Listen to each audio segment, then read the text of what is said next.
5,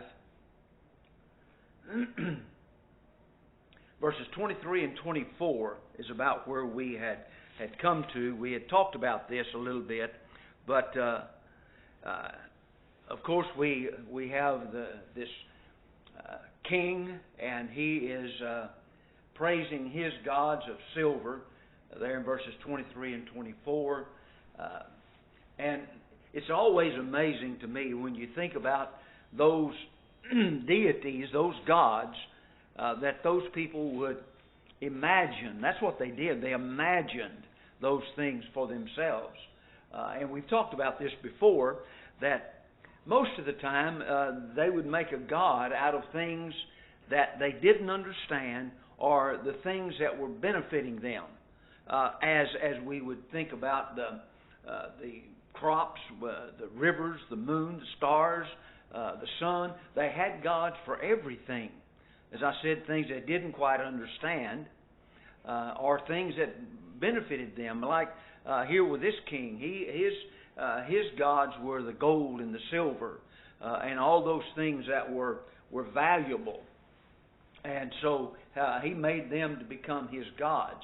And one of the things that I was about to say that always amazes me is people are bowing down to these idols that really are nothing at all. They are things that came to their mind that they imagined. Let's go back over to 1 Kings chapter 18. 1 Kings chapter 18.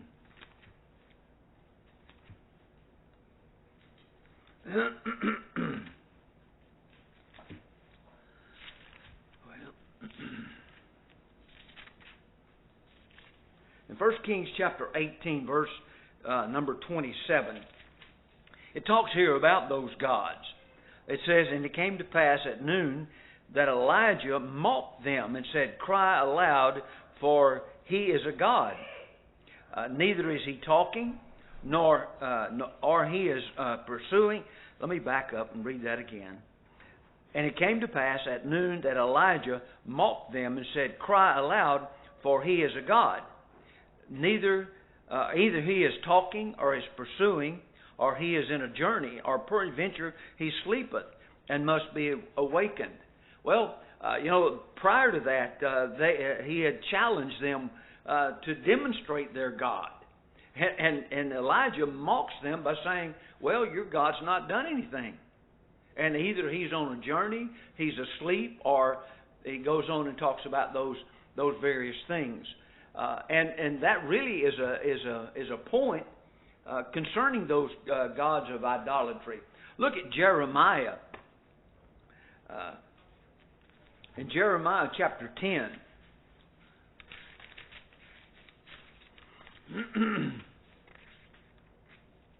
Verses 1 through 5.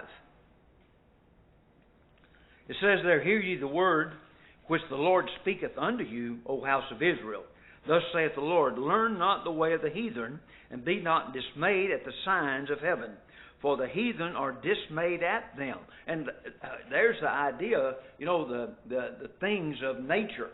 They would bow down and make a god to. It says in verse 3, "For the customs of the people are vain, for one cutteth the tree out of the forest, the work of the hands of the workman with the axe. They deck it with silver, with gold, they fasten it with nails and with hammers, that it move not. They are upright as the palm tree, but speak not. They must needs be born, because they cannot go. Be not afraid of them, for they cannot do evil, neither also it is in them to do good." So Jeremiah speaks about those idols. And what does he say about the idols? How does he describe those idols? That's your question now.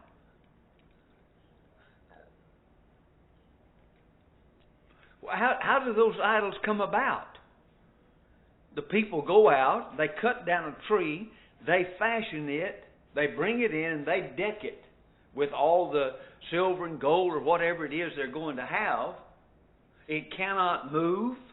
It cannot talk. It cannot do good or bad.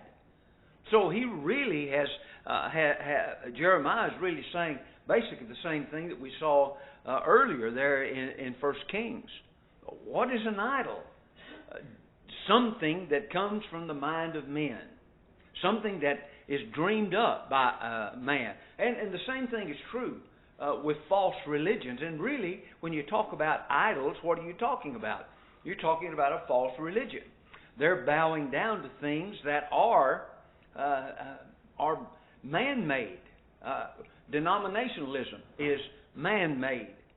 And so when you begin to think about the idea of idols and their worship, the same thing is true today with people. You know, we talked about this just a bit on Wednesday when we talked about idols today.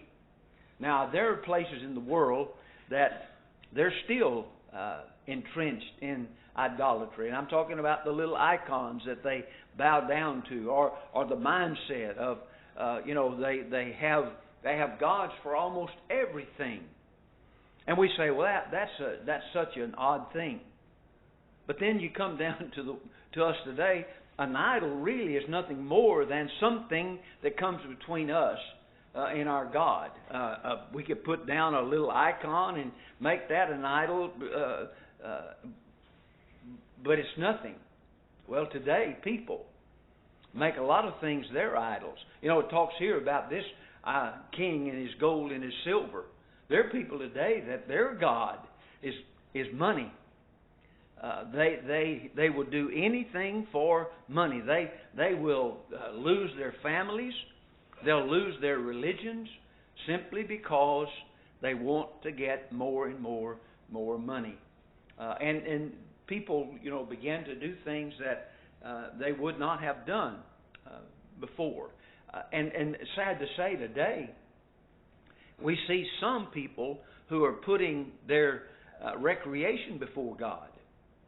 It becomes something this is going to be something they're going to do. I've talked to people, and they'll say, well, Sunday is my only day that's to myself. So I'm going to do what I like to do on that day. Well, what are they saying? They're saying that God is not important to them. And add to that the fact that they are training their children to put God down the line and put other things in place. You know, it's sad to me to drive by an open field, and it'll be covered with little children. I'm talking about from the smallest age on up. They're out there playing soccer all day on Sunday, and they're being taught and trained that there's something more important than God. And that, in essence, becomes what they worship, what they bow down to. And so, what does that produce when you have one generation to another generation dismissing God and worship to God? What does it produce? Unfaithful Christians. It produces what we're seeing in our society too. Because if we do not have guidelines, if we don't have parameters that we're to stay within, then we're going to do whatever we want to do in the way we want to do it. And so what we see today is young people doing things that are, atrocious. We don't even think about, wouldn't think about that years ago. Just like on the news this week. Over there in Dallas somewhere, there was a young man who came to high school with his pistol in his belt. Well, where does that come from? It comes from lack of training, being taught proper things, having an understanding there are parameters. And if I go on back a little bit, talking about this, authority is something that people don't like today, do they? People don't like to be told what they can and what they cannot do. But our life is made up that way. There are things we can and there are things we cannot do.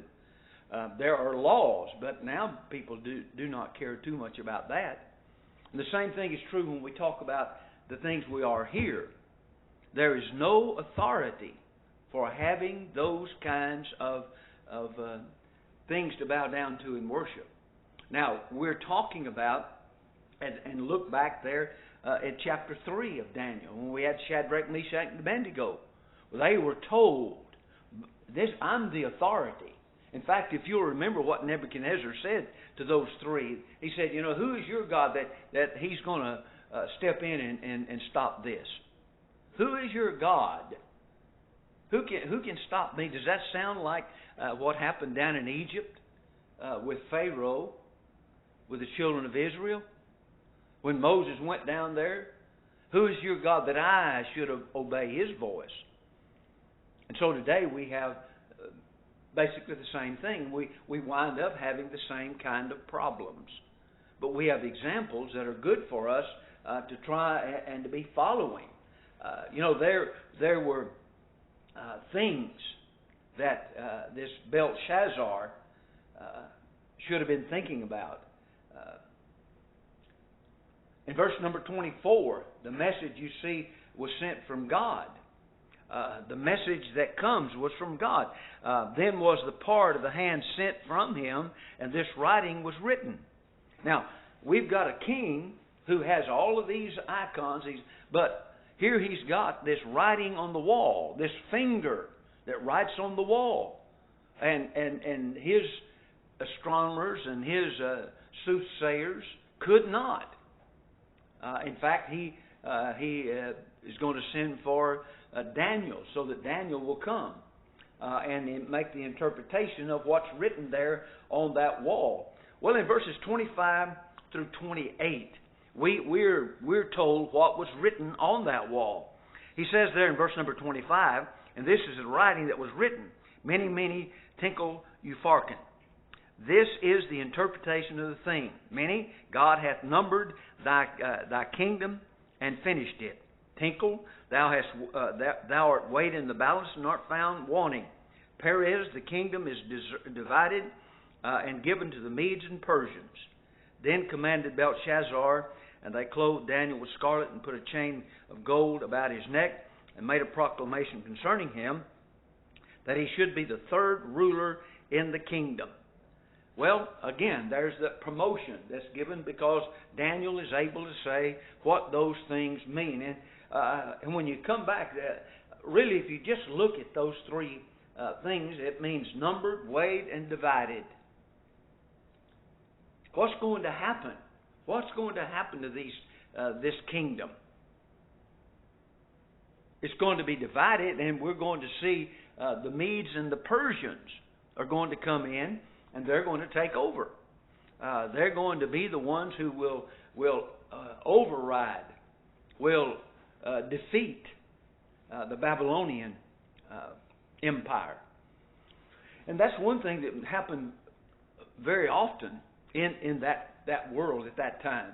And today, too, I suppose, that one group is trying to overthrow another so they can take the kingdom for themselves. But in this time, in biblical times, it really went on quite often from these kingdoms. Do you remember when you think about Daniel speaking about those different kingdoms? They would be those kingdoms, and finally there would be that last kingdom that would be an eternal kingdom. Well, he's talking there about those rulers that would come in and would take over, and a dynasty would rule for a certain period of time, and then they would be overthrown, and another one would come along. And so therefore we're seeing here basically the same thing that we notice here. They're going to be divided and given to the Medes and the Persians. Verse 29, when it says Belshazzar made Daniel third in the kingdom. And then you look at verses 30. Now, just keep that in mind. He makes him third in the kingdom. And remember what we said last time about Belshazzar? Why was he in his rulership? You remember? His father was away. So he then stepped in and was the king in interim while his father was gone. But we're going to see there's going to be this change, but Daniel's been made third. So in my mind, that would put him right under Belshazzar. But in just a little bit, we're going to find that they're going to punish Daniel. Here he is third in the kingdom, but then what's going to happen?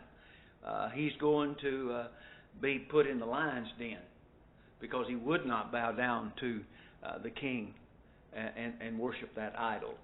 But anyway, when you come on back to what we're noticing here, that night, verses 30 and 31, it says, "In that night was Belshazzar the king of the Chaldeans slain, and Darius the Median took the kingdom, being about 62 years old." Well, what had Daniel said is going to happen?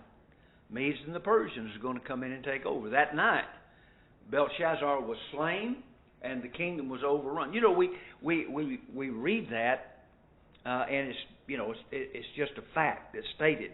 But if you think about it, when the Medes and the Persians came in, there was a conflict, and in that conflict, Belshazzar was killed, and so then they now are going to take over.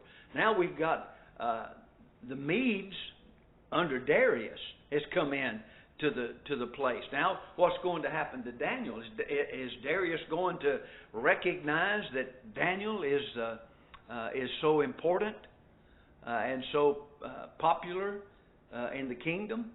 Well, as you look at there, verses 30 and 31, when this was taking place, history says that Cyrus conquered the city of Babylon without resistance because the city was involved in a drunken party in honor of their gods. And that's speaking about Cyrus. But that's the kind of thing that would take place. And how many times have we read about these kings and their drunken parties? Time and time and time and time again. Going back to when we were looking at in the book of Esther, there was that king that continually, he continually had those gatherings where they would be drunken parties. But anyway, let's look at a couple of things in this. What lessons do we learn in this chapter? Well, one of the things is what God has called sacred, what God has called right. Man must not change that, and that's the point there with Daniel and the lessons that we learn from this particular chapter. And another thing we learn in verse number 8 there is that wisdom does not lie in man. In Jeremiah 10, verse 23, we read there, "O Lord, I know that the way of man is not in himself. It is not in man that walketh to direct his own steps." But man tries to do that. Man tries to step up with his great wisdom, his great knowledge. But when we go against God, it's not wise, and it's not based upon knowledge. It's based upon, as we said a minute ago, what people want to do. In verses 18 through 22, there is a need for people to learn from history, from things that happened. They ought to learn from them and not turn and go back to the old way. Verse 23, there's only one true God. And then in verse 19 and then verse 25 down through verse 28, God is the ruler in all kingdoms. That's important. God rules in all kingdoms. Now, do all kingdoms recognize God? No, they don't. But God still is in control. God still rules. One of these days He'll say, okay, that's enough. It's over. And there's not one single dynasty, there's not one single kingdom that's going to be able to stop when God said it's time to stop all of this. And we said this last time, and I hope people understand what I'm saying. When we talk about America as a Christian nation, that's not really a true statement, is it?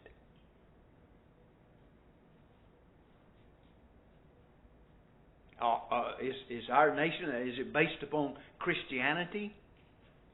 It's based on principles. And in the beginning there was God that was spoken of, and God was recognized. Well, we're in a day today where they're trying to remove God on every chance they get. But the point I'm trying to make is the idea, when we talk about a Christian, who is a Christian? One who has obeyed the gospel and following Christ. Well, of course, that's our nation is not that. We need to go back to the fact that here God is, and we need to recognize God as all-powerful. But our responsibility as a church is to convert people, bring them out of the world into the church, because it's in the church that you find Christians, not in the world. We pray for those who are in places of authority, and then of course we find in the New Testament we're told to do that. Pray for those who are in positions of authority. But sometimes you hear people talk about our Christian nation.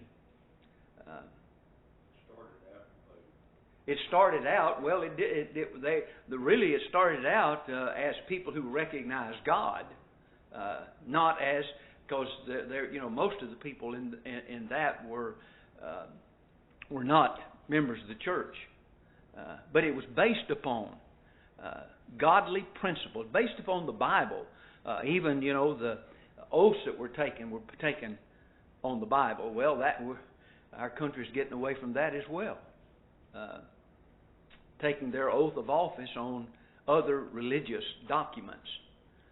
But the point I just wanted to make there, that God is still in control no matter what's going on around us. And sometimes I forget that. Sometimes I get discouraged to a great degree because of all of those things. But I need to keep in mind, we all need to keep in mind, that God is still the ruler of all nations.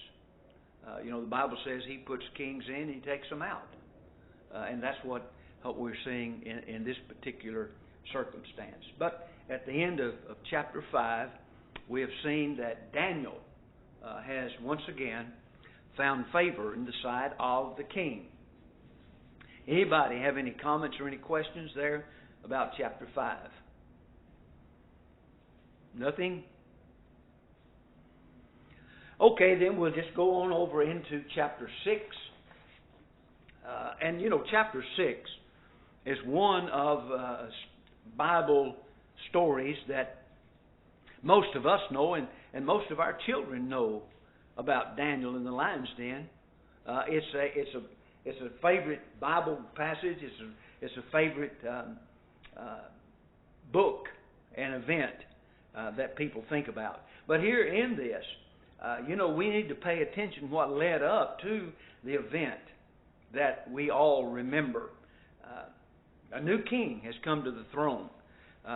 And we read about that in chapter 5, verse 31. And then it begins in chapter 6, where it says, "It pleased Darius to set over the kingdom 120 princes, which should be over the whole kingdom, and over these 3 presidents, of whom Daniel was first, that the princes might give accounts unto them, and the king should have no damage.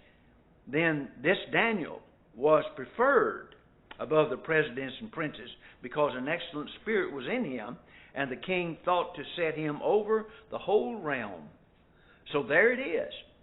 Daniel is still, even with the new king coming in, he is in that position of prominence. I don't know exactly what all that means about the presidents and princes and all of those. I don't know exactly what that entailed for Daniel, what his responsibility was, what position it was that he had. But we do know that Darius set those 3 presidents over the kingdom, but he made Daniel what? Chief president, I guess we could call it. He was president over all of them. He was the head of all of those. There in verse number 2, Daniel was first. And then it says in verse number 2 that the princes might give accounts unto them, and the king should have no damage. Now, what does that word damage mean?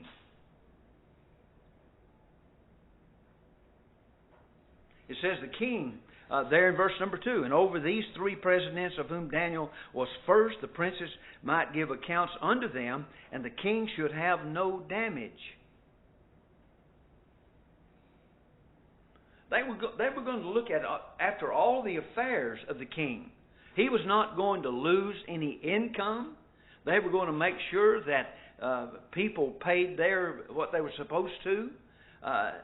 These people would make sure that the king would receive what he was supposed to. If you remember back when we were looking at Ezra and Nehemiah, that was one of the things that the people over there that were in the land of Canaan, when they said, when these people come back, if you're not careful, they're going to take over, and the king will be hurt.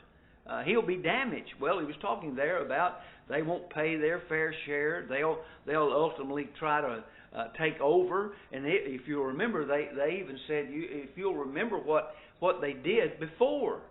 Remember what Israel has done before to kings. But here with this, we find that Daniel is part of this group that is going to look after the affairs of the king. I was speaking there a moment ago about Ezra chapter 4 and verse number 13. It says there, they pay not toll, tribute, and custom, and so shalt thou shalt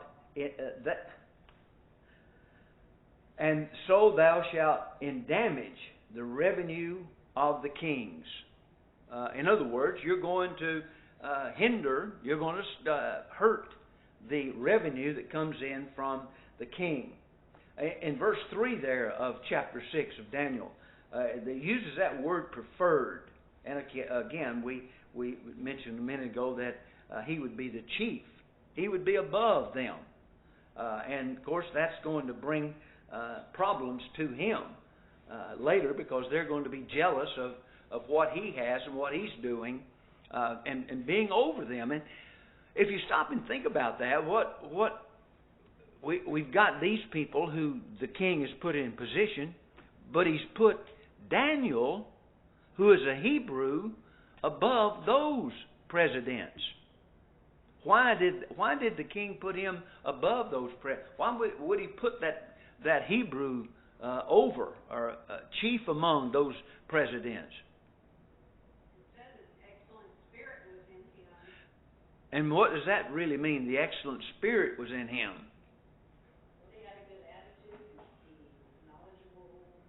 And he had a reputation of being able to interpret the dreams of these kings. This was an ability they would want to keep close by. Things were not hidden. Daniel would have been one that they would know and recognize because of what he had done. And so here he is put in that, and as Amy said, it talks about him having that excellent spirit within him. He had the ability to do things that would help them. In verse number 4, look at what it says. Then the presidents and princes sought to find an occasion against Daniel concerning the kingdom, but they could find none occasion nor fault. For as much as he was faithful, neither was there any error or fault found in him. Boy, that's a lot to say about a person. He was faithful. His character was such that was good. They could find no fault with him. Well, if we look at Philippians, in Philippians chapter 2 and verse 15, when we talk about character, what does character mean? It talks about him, and they're trying to find some fault with him, but they could not. So that speaks of his character, does it not? And what does character mean? Okay, the essence of how a man really is. It's the actions that he does that are in line with things that are right. Now, you can have a bad character, can't you? We probably can bring to mind people who are unsavory characters. But here's talking about those that have good character. And a character is how we conduct ourselves. And it's how people see how we are. And if you, there in Philippians 2, verse 15, there says, that ye may be blameless and harmless, the sons of God, without rebuke in the midst of a crooked and perverse nation, among whom ye shine as lights in the world. Well, there's a good statement about what our character should be. One of the things in that verse in Philippians 2 that stands out is when you notice there, it says, that ye may be blameless and harmless. That word blameless, when you think about it, do we do things that are really not as they ought to be from time to time? Yeah, we do. Well, then how can we be blameless? We repent. We make things right. When people should not be able to say things about us, bad about us, because we have continually made things right. And I always think about Matthew 18, 15 through 17, where we have the problem between two brethren, them alone. And one goes to the other and confronts him with something that he is to be blamed for. Well, when that person repents, then everything is right. There's no blame there at all. We ought to have the mindset that whatever it is, whatever comes up, we're going to make things right. You know, there are some people that do not have the ability to say, I'm wrong or I'm sorry. Many times they'll make excuses for what they've done, and many times by pointing to somebody else. What do I mean? I mean, sometimes you talk to somebody about something, and they'll say, well, what about so-and-so? What about old John? Well, that doesn't take care of the problem that you have. You're trying to make an excuse for something that you've been confronted with, rather than having... Why is it, I'll go this way, why is it that sometimes people don't go to other people and talk to them about something that's happened or taken place? They do not like confrontation. They don't go because they don't like confrontation. What else? Okay, rejection. Sometimes we don't go because we say, well, you know, his reputation, his character is that he's going to become angry. He's not going to listen at all. It's not, and many people say it's not going to do any good. Well, we still have a responsibility to do that. But sometimes there's hesitancy there because a person there's some people who just cannot admit that they have done things that are wrong. And here it talks about Daniel, he's blameless. They could not find something that they could say, here is what he's guilty of. Well, you know, that ought to be the way that we are, that we always would be without guilt, because we take care of things that need to be taken care of as we go through our days, we go through our life. I don't know about you, but time and time again, it's been a necessity to go and tell someone, you know, I did something, I'm sorry. But there's a lot of people that cannot do that. You know, when I talk about that or think about that, I always think about Happy Days, because old Fonzarella, he could never say I'm wrong. He never could get that word out of his mouth, because he just felt that he didn't do things that were wrong, or he did not want to admit that to other people. But here with Daniel, and this is the kind of characteristic we ought to have. One more thing along that line. We ought to have the character that if somebody would come to you and begin to tell you something bad about an individual, you wouldn't just say, "Oh, well, I can't believe that." The mindset you would have is, "I can't believe that he would do that. I'm going to have to make sure. I'm going to have to check that out," rather than just believing it. But if somebody has, a bad characteristics, we couldn't say, "Well, I don't believe he'd ever do that." But we ought to be a kind of people that if somebody were to come and say something bad about us, our character ought to mean something. And here with Daniel, they could not find, though they searched for something with him that they could say that he had done that was wrong. In 1 Peter 3, verse 16, along this same line, the Bible here says, "Having a good conscience, that whereas they speak evil of you, as of evildoers, they may be ashamed that falsely accuse your good conversation in Christ." That's lifestyle, the way we live. And that's what we were talking about a minute ago. Our reputation is such that people are not going to just say, "Oh, I believe that." It's something they'll say, I just don't believe that. I'm going to have to go find out about that.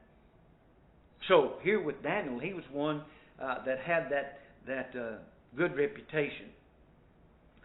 And they knew, verse 5, then said these men, "We shall not find any occasion against this Daniel, except we find it against him concerning the law of his God." We're not going to find anything bad unless we look at the law of Daniel's God.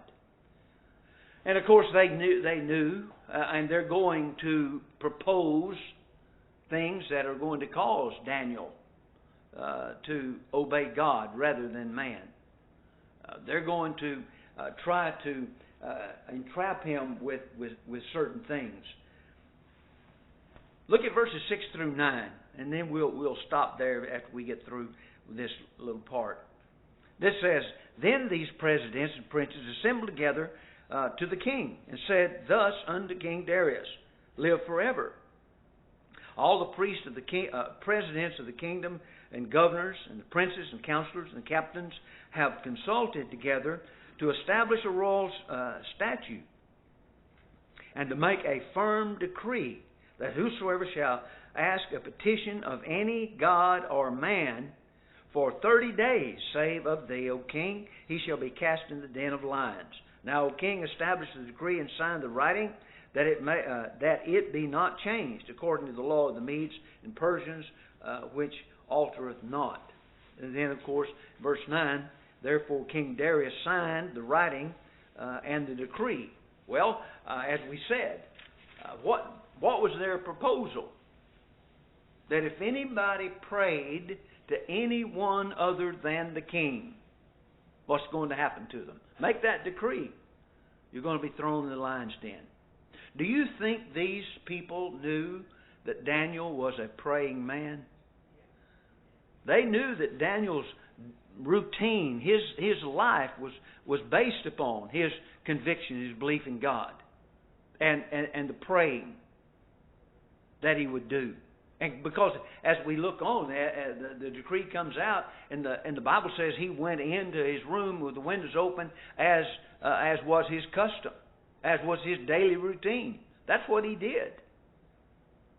And they knew that he was a man that was a praying man. He was a man that sought to be faithful to his God. So, in that particular thing, I'll just close with this thought this morning. Is that the mindset that people have of us? Do they recognize us as faithful people to Jehovah? People ought to know that we are people who are worshipers, who are prayers, who are people who are striving to do God's will at all cost. They knew that. And when the decree came out, they could know they could entrap him. But our mindset ought to be in that same direction. Our daily lives, our characteristics. And I'll close with this. Do you remember anybody in your life that fit this same mold of a person that you knew that was going to be faithful at all cost? I think most of us know people or have known people that we would put in the same category of one who's going to worship God, who's going to please God at all cost. Okay, we'll stop there.